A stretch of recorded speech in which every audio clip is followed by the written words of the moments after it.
Jax Taylor talks getting married again and having more kids.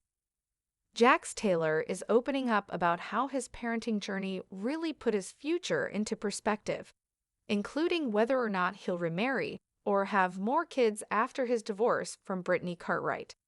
On the Valley After Show for Season 2, Episode 14, Jax acknowledged the long road ahead for him and Brittany following 4-year-old son Cruz Cauchy's autism diagnosis. "That's another reason why I told myself I would never get married again," he said, "and I don't want any more kids." As Jax explained in the above clip, "It's not that I don't want any more kids. I just feel like my son's gonna need me. And I want to be there and I want to give him my full attention. And I don't think it's fair to bring another child in this world and try to be like, oh, I have to spend time with this child, this child, this child, you know?" What's more, he said he also doesn't want to have to explain to a potential new wife that he might need to leave because my ex-wife needs me with my child.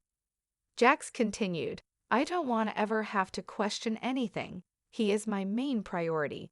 If he needs to live with me for the rest of his life, then he can live with me for the rest of his life. I don't care. He's my number one, and he will always be my number one." Jax Taylor reacts to Brittany Cartwright dating somebody. Even though Jax claimed he has no interest in remarrying or getting in another relationship, he revealed to Jessie Lally in episode 14 that he was feeling rough after finding out Brittany was dating somebody. "I don't know how she's getting over it so fast," Jax admitted. "I just don't know how she's moving on so quickly with another man." Jessie encouraged him to commit to the closure in order to get over Brittany, like he said he had with ex-Michelle Senier. "I'm like emotionally all over the place.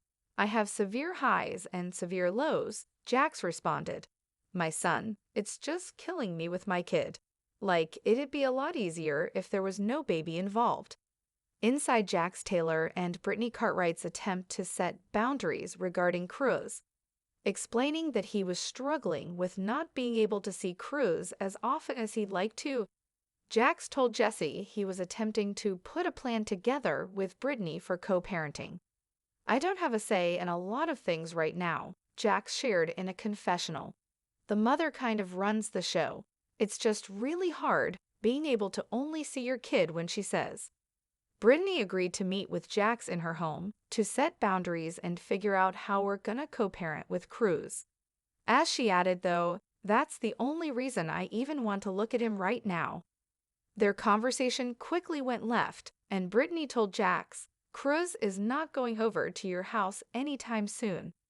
"He's not, because I don't trust that there are not nasty women there and parties." Jax, for his part, denied that was the case.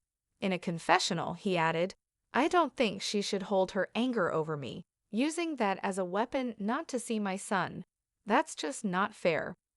After some heated back and forth, Brittany said that all she wanted from Jax was for him to pay half of Cruz's medical bills, igniting another argument about custody, alimony, and child support. "Every time we fight, we get 2 steps forward and then 20 steps back," Jax concluded in a confessional.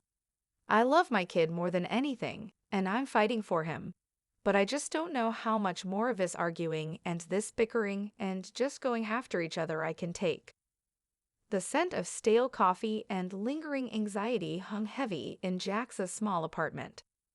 Dawn, a bruised purple, bled through the blinds, casting long, distorted shadows across the living room floor. He hadn't slept much, the familiar churn in his gut amplified by the words that echoed in his mind. Autism diagnosis. Cruz, his 4-year-old son, a whirlwind of bright eyes and boundless energy, now navigating a world that felt suddenly, terrifyingly different. Jax ran a hand over his face, the stubble rough against his palm. The long road ahead, as he'd called it on the Valley After Show, stretched out like an endless, unlit highway. It was a road he was willing to walk, to crawl, to fight his way down for Cruz. But it had also thrown a harsh, unblinking spotlight on his own future, scorching away any lingering fantasies of a conventional life. "Never get married again," he declared, the words feeling both like a surrender and a shield. "And I don't want any more kids." The sentiment wasn't born of bitterness, not entirely. It was born of a fierce, almost primal protectiveness. "It's not that I don't want any more kids," he muttered to the empty room, the words tasting like ash. "I just feel like my son's gonna need me, and I want to be there, and I want to give him my full attention." He pictured Cruz, his small hand gripping Jax's finger, his laughter a pure, unadulterated sound. How could he divide that attention? How could he bring another life into this world, knowing the immense, consuming devotion Cruz would require? It felt unfair, a betrayal of the promise he'd silently made the moment he'd held his son for the first time. And the thought of a new wife, of having to explain, to apologize for, the inevitable pull of his ex-wife and their shared child, it was a burden he wasn't willing to place on anyone, or on himself. "He is my main priority," Jax whispered, the words a mantra. "If he needs to live with me for the rest of his life, then he can live with me for the rest of his life. I don't care. He's my number one, and he will always be my number one." The conviction in his voice was absolute, a rare anchor in the turbulent sea of his emotions. Yet, even as he clung to this certainty, another current dragged at him. Jesse Lally's words from the night before still stung. Brittanys dating someone. The news had hit him like a physical blow, leaving him rough, emotionally raw. He told Jesse he had no interest in remarrying, in another relationship, and he believed it. But seeing Britney move on so fast, so quickly, with another man, it felt like a betrayal of a different kind. A wound he hadn't known was still open, suddenly exposed to the elements.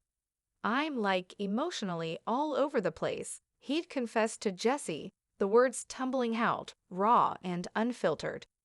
"I have severe highs and severe lows." The diagnosis, the divorce, the constant push and pull with Britney, it was a relentless assault on his equilibrium. "My son, it's just killing me with my kid. Like, it'd be a lot easier if there was no baby involved." He immediately regretted the words, the thought of a life without Cruz a hollow, terrifying void. It wasn't Cruz that was the problem, never Cruz. It was the tangled, painful web of co-parenting, the constant battle for time, for control, for a semblance of peace. The biggest struggle, the one that gnawed at him daily, was the inability to see Cruz as often as he craved. He was trying to put a plan together with Britney, a roadmap through the minefield of their shared future. But it was like trying to draw a map in quicksand. "I don't have a say in a lot of things right now," he'd admitted in a confessional, the frustration a bitter taste on his tongue. "The mother kind of runs the show. It's just really hard being able to only see your kid when she says." The meeting at Brittanys' house had been inevitable, yet dreaded. She'd agreed, but her tone had been clipped, frigid. "That's the only reason I even want to look at him right now," she'd said, and the words had twisted a knife in his gut. He understood her anger, her hurt, but it felt like she was weaponizing Cruz, using him as leverage in their ongoing war. He remembered the sterile scent of her living room, the way the sunlight had seemed to mock the tension in the air. Britney, her arms crossed, her expression unyielding. He tried to start calmly, to talk about schedules, about therapies, about Cruz's needs. But the conversation had veered off course, a familiar pattern of accusation and defense. "Cruz is not going over to your house anytime soon," she declared, her voice rising, cutting through the thin veneer of civility. "He's not, because I don't trust that there are not nasty women there and parties." Jax had felt a hot flush of indignation. "That's not true, Britney. There are no parties, no nasty women."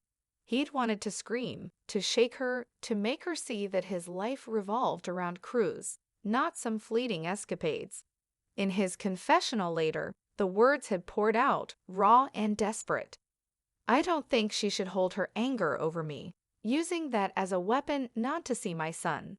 That's just not fair." The argument had escalated, a familiar dance of recrimination. Custody, alimony, child support. The ugly legal terms had been thrown like grenades, each one leaving a fresh crater in the fragile landscape of their co-parenting efforts. He just wanted to talk about Cruz, about how to best support their son, but it always devolved into a rehashing of their past, a score settling that left them both bruised and exhausted. Every time we fight, we get 2 steps forward and then 20 steps back, Heath concluded, the weariness heavy in his voice. He loved Cruz more than anything, a love so profound it often brought him to his knees. He was fighting for him, truly fighting. But the constant bickering, the endless going after each other, the emotional whiplash, he didn't know how much more he could take. He looked around his quiet apartment, the dawn now a pale gold. The road ahead was long, yes, and filled with unexpected turns. He might never remarry, might never have more children. His life, once a chaotic pursuit of fleeting pleasures, was now defined by a small, brave boy who needed him, completely and unequivocally. It was a daunting, often painful path.